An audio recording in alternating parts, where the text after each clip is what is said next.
고별 설교라고 하면은 특별한 좀 메시지를 전해야 된다는 부담감이 늘 있었어요. 몇 개월 전부터 어떤 말씀을 전해야 되는가 늘 생각하고 있었는데, 저기 샌안토니오 4번 왔다 갔다 하면서 자연스럽게 사도행전 28장 마지막 부분을 고별 설교를 전하게 됐습니다.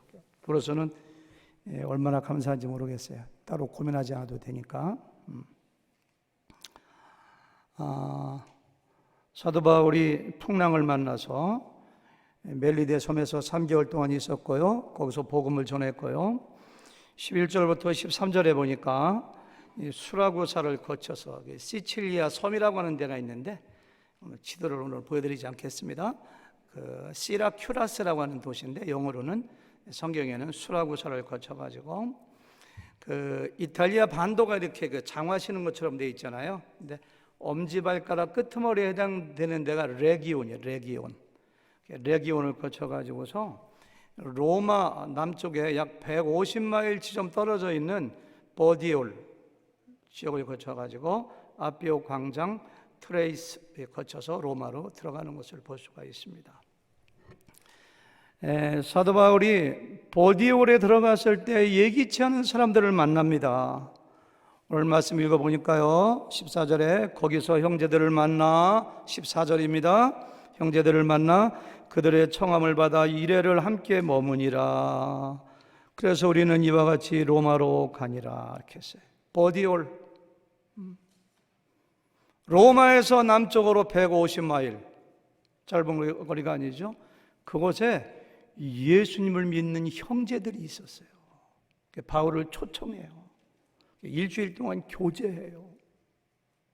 바울이 얼마나 충격을 받고 얼마나 격려를 받았을까요? 와, 예수 믿는 사람들이 여기까지 있구나. 저는 이 형제들은 바울을 통하여 복음을 전해 듣고 훈련받은 사람들이 또 다른 사람들에게 복음을 증거하여 예수 믿고 구원받은 예수님의 제자라고 저는 생각합니다. 그러니까 바울이 오는 것을 기다렸고 바울을 초청했고 일주일 동안 바울과 교제한 것을 여기서 알 수가 있습니다. 거기서 다시 올라가서 아피오 광장으로 갑니다. 아피오 광장에 가니까 15절입니다. 제가 읽을게요. 그거 형제들이 우리 소식을 듣고 아피오 광장과 그 다음 바로 뭐예요? 트레이스 타베르까지 맞으러 오니 바울이 그들을 보고 하나님께 감사하고 담대한 마음을 얻으리니라. 이렇게 했어요. 아피오 광장은 로마에서 남쪽으로 40마일 떨어진 거리입니다. 트레비스 광장은 로마에서 약 30마일 정도 떨어진 곳입니다. 지금이야 뭐 자동차로 30분, 1시간이면 가지만 옛날에는 걸어서 적어도 이틀을 걸리는 거리예요. 로마에 있는 성도들이 바울이 온다는 이야기 듣고 몇 명인지 모르지만 마중 나와가지고 환영하고 만남의 기쁨을 가진 거예요. 저는 거기에는 당시에 로마에 가 있던 브리스길라 아굴라 부부를 비롯해서 로마서 16장에서 언급되는 수많은 제자들이 거기에 나왔을 것임에 틀림없어요. 사도 바울이 로마사에서 일일이 이름을 거론하면서 안부를 전해달라고 했던 그 사람들을 만나보았을 때 얼마나 격려가 되고 얼마나 기뻤는지, 누가는 이 대목을 기록하면서 5절 마지막에 보니까 바울이 그들을 보고 하나님께 뭐하고? 감사하고 담대한 마음을 얻으니라. 로마에 들어갈 때 얼마나 떨렸겠어요? 그들을 보고 하나님께 감사하고 담대한 마음을 얻으니라. 이렇게 했어요. 여러분 꼭 기억하세요. 성경에 보면요, 하나님께서는 하나님의 종들과 하나님의 백성들을 위로하고 격려하실 때 거의 대부분이 사람들을 통해서, 사람들을 보내서 격려하고 위로하는 것을 성경에서 우리는 굉장히 많이 볼 수가 있습니다. 사도 바울만 보더라도 고린도후서 7장 6절에 보니까요, 낙심한 자들을 위로하시는 하나님이, 이렇게 했어요. 낙심한 자들을 위로하시는 하나님이 디도가 오므로 우리를 위로하였으니, 이렇게 했어요. 바울이 애롭고 바울이 힘들 때마다 수많은 동역자 종들을 보내서 바울을 위로하고 담대하게 하고 힘을 주시는 모습을 우리는 굉장히 많이 알 수가 있습니다. 사랑하는 성도 여러분, 여러분들에게 부탁합니다. 우리 모두는 다른 사람들을 힘들게 하고 고통을 주는 거침돌이 아니라 서로가 서로에게 힘이 되어주고 기쁨과 격려가 되어 주어야 합니다. 사람이 사람을 힘들게 하면 그렇게 아프고 고통스러울 수가 없어요. 그러나 사람이 사람에게 기쁨을 주면 그거보다 더한 기쁨이 없습니다. 사랑하는 하늘교회 성도님 여러분, 우리 모두가 서로에게 기쁨이 됐으면 좋겠어요. 나의 존재가 사람들에게 격려가 되고 그 사람을 담대하게 하여 하나님 말씀을 전할 수 있는 격려자, 위로자가 되기를 주님의 이름으로 축원합니다. 다음으로 16절을 함께 보시겠습니다.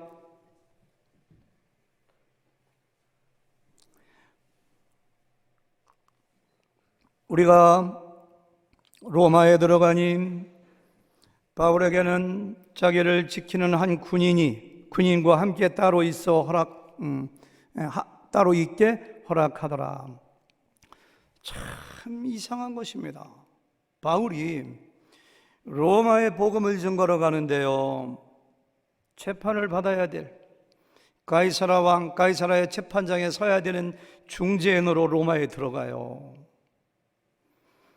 바울에게는 그럼에도 불구하고 나름대로 많은 자유가 허락되었습니다.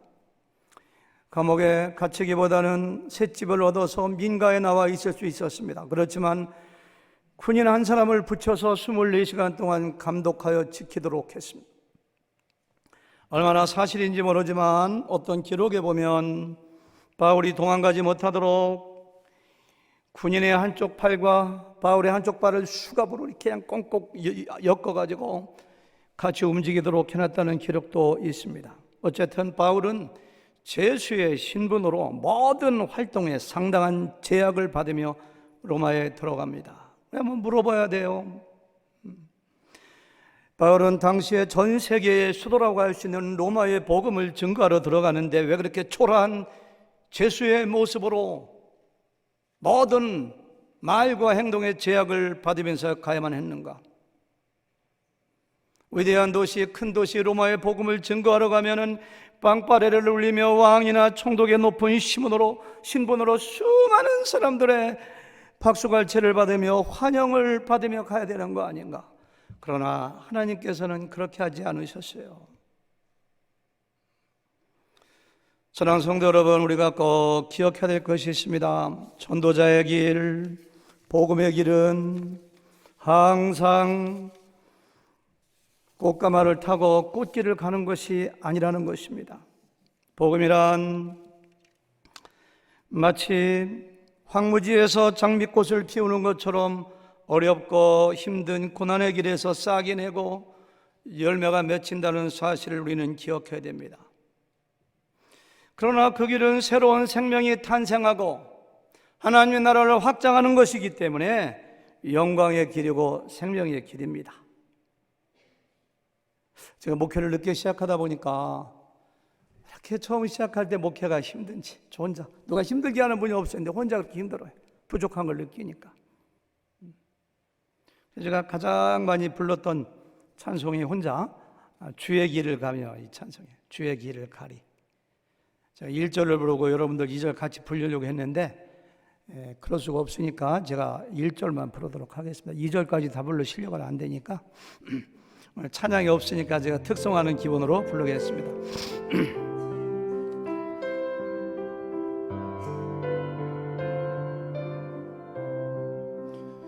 비바람이 앞길을 막아도 나는 가리 주의 길을 가리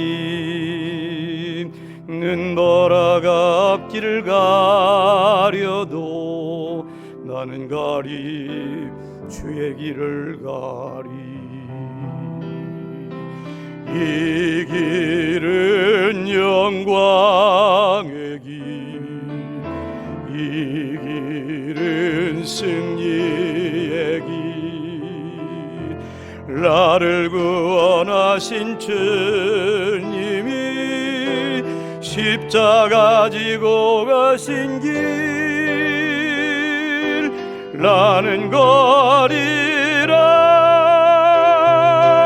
주의 길을 가리라.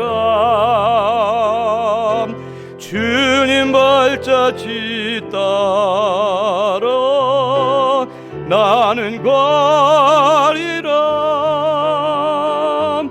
나는 가리라. 주의 길을 가리라. 주님 발자취 따라 나는 가리라.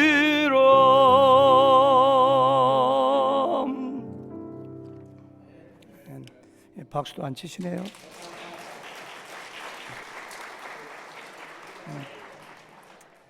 저는 목회하면서 좀 힘들다 생각되면 이 찬송을 제 사무실에서 많이 불렀습니다.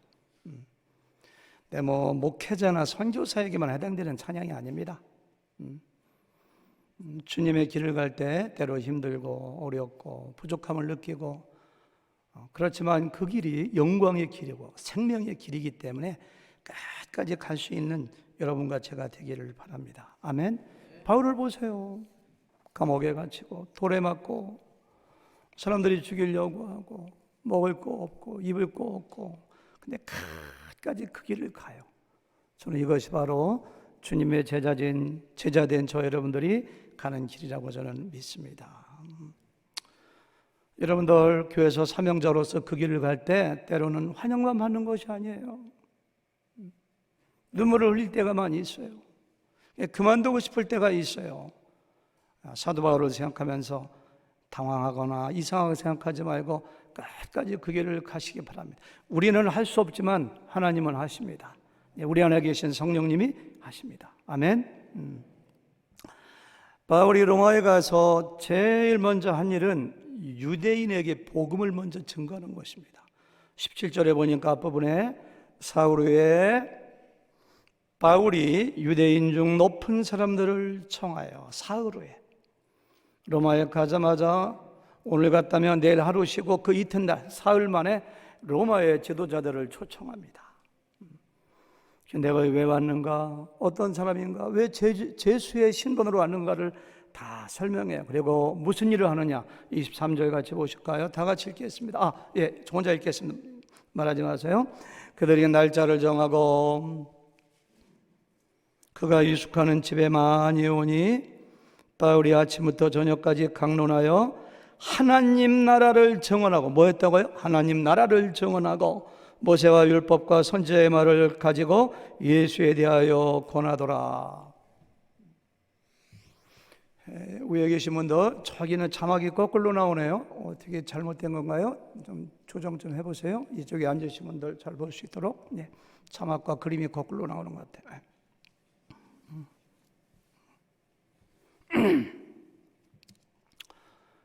바울은 유대인들을 초청해서 예약을 받아요. 사람들이 올 때마다 하나님 나라의 복음을 전하고 예수에 대해서 말하더라. 우리는 여기서 두 가지 교훈을 받습니다. 첫 번째는 진정한 원수 사랑이 무엇인가를 봅니다. 바울도 유대인이었지만은 유대인들은 바울에게 있어서 원수와 같은 사람들입니다. 13년 동안 복음을 증거하고 선교하는데 유대인들이 바울을 얼마나 못살게 구고 얼마나 핍박하고 돌로 때려 죽이려고 하고 폭동을 일으키고 감옥에 가두고 바울을 죽이기 전까지는 내가 먹지도 않고 마시지도 않겠다는 수십 명의 사람들이 바울을 추적하면서 공격했던 우리가 잘 알고 있습니다. 여러분, 바울이 땅에서 이 정도가 되면 어떻게 할 것 같아요? 야, 나도 유대인이지만은 유대인들은 더 이상 아니야. 하나님께서 나를 이방인의 사도로 세웠기 때문에 앞으로는 유대인들 쳐다보지도 않아. 아니야, 저 같으면 그럴 것 같아요. 근데 사도 바울은 로마에 가서까지 사흘 만에 제일 먼저 유대인들을 초청하여 그들에게 자기가 누군가를 설명하고 오해를 풀어줘. 복음을 증거하는 모습을 여기서 볼 수가 있습니다. 어떻게 사람이 이럴 수가 있는가? 누가 나에 대하여 모함하고 나의 마음을 한 번만 아프게 해도 견디기 힘들고 마음으로 원수가 되는데 어떻게 이럴 수가 있는가? 그 이유를 우리는 로마서 9장 2절에서 찾아볼 수가 있습니다. 나의 형제 곧 고륙의 친척을 위하여 내 자신이 저주를 받아 그리스도에게 끊어질지라도 원하는 바로다. 그들은 이스라엘 사람이로다. 고륙 친척, 유대인들이 구원받는 것이라면 내가 저주를 받아 하나님에게서 끊어질지라도 그들이 구원받았으면 좋겠다. 저는 이것이 바로 하나님의 마음이라고 생각해요. 여러분, 나를 힘들게 하고 나를 핍박하고 나를 방해하는 사람이 있다 할지라도 그럼에도 불구하고 포기하지 말고 그들을 계속 사랑해야 됩니다. 복음을 전하고 그들을 하나님 말씀으로 양육해야 됩니다. 바울의 모습을 생각하세요. 우리가 끝까지 사람을 포기하지 않고 하나님 말씀으로 주님의 제자로 만든다면 그것이 진정한 저는 원수 사랑이라고 믿습니다. 또 한 가지 여기서 할 수 있는 것은 바울이 얼마나 전적으로 하나님 나라와 복음에 대하여 헌신되어 있는가를 보게 됩니다. 유대인들이 찾아왔을 때도 무슨 세미나를 하자, 우리가 지켜야 될 유대인의 전통이 무엇이냐 이런 거 가지고 이야기하지 않았습니다. 다시 읽어볼까요? 바울이 아침부터 저녁까지 강론하여 뭐 했어요? 하나님 나라를 증언하고 모세의 율법과 선지자의 말, 즉 성경을 가지고, 구약 성경을 가지고 예수에 관하여 전하더라. 오직 하나님 나라, 그리고 예수님의 복음을 가지고 그들에게 증거한 것을 여기서 볼 수가 있습니다.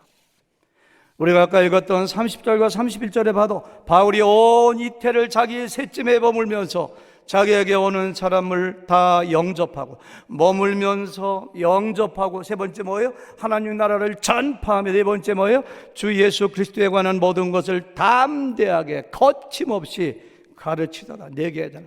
머물며 그들을 영접하고 전파하고 예수님을 가르쳤더라. 현재 코카콜라 회사를 지금처럼 전 세계적인 대기업으로 만든 사람이 54년도까지 회장이었던, 그때 돌아가셨죠, 로버트 우드로프라고 하는 사람이에요.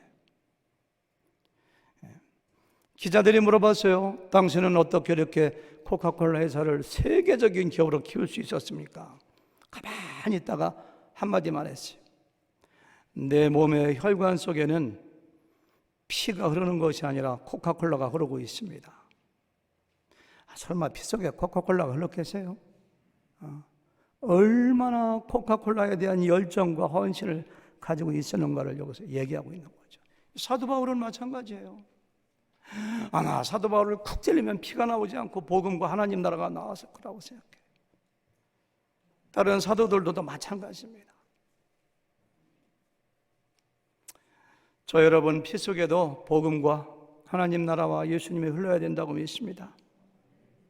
여러분들을 쿡 찔렀는데 돈이 나온다든가, 쿡 찔렀는데 명예가 나온다든가, 쿡 찔렀는데 쾌락이 나온다든가, 학벌이 나오고 성공이 나오고 편안함이 나오고 이기주의가 나온다면 주님의 참된 제자가 아닙니다. 약 2개월 전에 우리 교회 신임 담임 목사님이신 이대서 목사님이 저한테 물어봐요. 목사님, 내년도 표를 뭐라고 할까요? 너무 겸손하셔서 은퇴하는 목사님에게 그걸 이렇게 물어보시더라고요. 저를 예우해 주시는 것 같더라고요. 웃으면서 목사님이 담임 목사님이신데 목사님이 정하세요. 알겠습니다. 지난주 설교하실 때 보니까 오직 예수, 오직 복음. 제가 설교 들으면서 참 너무도 잘 정했다. 우리 교회가 기본으로 들어가고 복음과 예수님으로 가득 찬 교회가 되기를 주님의 이름으로 축원합니다. 예수님이 곧 복음이에요. 예수님이 곧 하나님 나라예요. 우리는 예수님을 통하여 하나님 자녀되고 예수님을 통하여 하나님 나라에 들어갑니다. 우리는 예수님 믿고 구원받은 순간 이미 우리 속에서 하나님의 나라는 시작됐습니다. 그리고 우리 육신의 생명이 끝나는 순간 저와 여러분들은 하나님 나라에서 다시 만날 것입니다. 아멘. 제가 샌안토니오 이세영 목사님 부탁을 받고 처음 방문한 것은 10월 25일, 10월의 마지막 주일이었습니다. 근데 이세영 목사님은 지금 천국에 가셨습니다마는 몸도 많이 야였는데 그래도 휠체어 타고 계셨고요. 눈이 반짝반짝 빛났고요. 살도 어느 정도 붙어 계셨고요. 몰피를 맞고 저를 만나주시고 저를 소개해 주시고 그 다음 주까지 설교하셨는데 그러셨어요. 그래도 그런 대로 괜찮았어요. 한 달 만에 땡스빈 끝나고 11월 29일 날 그 교회를 방문했더니 몸이 너무 아파서 안 나오셨더라고요. 제가 설교하고 예배를 마치고 집으로 찾아가 뵈었더니만은 사모님이 목사님 잘 오셨습니다. 한번 예배 좀 드려주세요. 목사님이 저를 잘 몰라봐요. 이 목사 나와서 오 목사야 하고 싶은 말 있으면 좀 해봐. 그러니까 가만히 쳐다보고 계시면서 알아보는지 몰라보는지 모양이 너무 비참해가지고 볼 수가 없더라고요. 목사님 예배 좀 드려주세요. 제가 임종 예배라고 생각하고 목사님이 가장 좋아하셨던 시편 23편을 봉독하고 목사님이 가장 좋아했던 나 같은 죄인 살리신 그걸 부르면서 제가 임종 예배를 거기서 이렇게 드려줬습니다. 아내하고 함께 달라스로 올라오는 5시간 동안 제가 계속 하나님께 여쭤봤어요. 하나님, 주님의 몸된 교회를 개척하고 20년 동안 27년 동안 영혼을 구원하며 사역을 감당하신 신실한 종을 저렇게 비참한 모습으로 세상을 떠나게 하시면 어떤 일이십니까? 시편 73편에서 아삽이라고 하는 시인은 죽을 때 고통이 없고 건강하고 때깔 좋은 악인들도 많다고 했는데 어째 저렇게 하나님의 신실한 종을 이렇게 비참한 지경되도록 이렇게까지 만드셨습니까? 제가 계속 하나님께 물어봤어요. 달라서 도착할 때쯤 하나님이 주신 대답은 그거예요. 야, 오 목사, 그의 겉모습을 보지 말고 영혼을 봐라. 기독교 역사 가운데 톱에 켜서 죽은 사람, 불에 태워 죽은 사람, 더 비참하게 죽은 사람도 많다. 그러나 그들의 영혼은 하늘의 별처럼 빛나고 있지 않느냐? 악인들이 건강하게 때깔 좋게 죽을지 모르지만 그들의 영혼은 미끄러운 파멸에 있느니라. 육체가 중요한 게 아니라는 거예요. 하나님의 대답은. 어차피 사람은 죽을 때 비참하게 죽어요. 교통사고로 죽건 병으로 죽건 늙어서 죽건 어차피 비참해. 하나님의 대답은 눈에 보이는 육체가 중요한 게 아니라는 거예요. 아삽이 그렇게 시편 73편에서 하나님께 항의하며 질문했을 때 18절에 보니까 하나님께서 그들의 영혼은 미끄러운 파멸에 있느니라. 그래서 성전에 들어갈 때 그걸 깨달았다고 아삽이 고백하고 있는 것을 볼 수가 있습니다. 여러분, 우리 모두는 하나님 나라에 소망을 두고 보이는 것에 소망을 두는 사람이 아니요 보이지 않는 영원한 하나님 나라의 영광을 바라보며 살아가는 사람들입니다. 우리는 하나님 나라의 백성들입니다. 영광스럽게 다가오는 하나님 나라의 영광을 바라보며 나에게 다가오는 고난도 가난도 어려움도 이기며 살아가는 하나님의 백성들입니다. 제가 이제 목사님 임종예배 때 기회되고 얘기했어요. 이 목사 먼저 가 있어. 하나님 나라에 나도 따라갈 거야. 우리 멀지 않아 앞서거니 뒤서거니 갈 테니까 먼저 가 있어. 사람이 끝까지 기는 살아있다고 하잖아요. 다 들었을 거예요.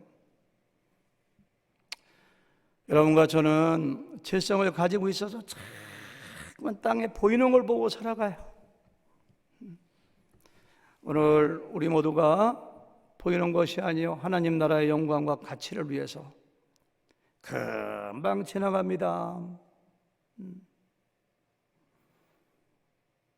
하나님께서 내 영혼을 불러가실 때 마지막 내 의식이 남아있을 때 여러분들이 얼마나 성공적인 인생을 살았는가는 그때 알 수가 있습니다. 하나님 감사합니다. 맡겨주신 사명을 감당했습니다. 저는 최선을 다했습니다. 감사합니다. 성공한 인생이에요. 참 이상해요. 누가는 사도행전 28장을 기록하면서 바울은 죽었지만 죽는 이야기를 기록하지 않아요.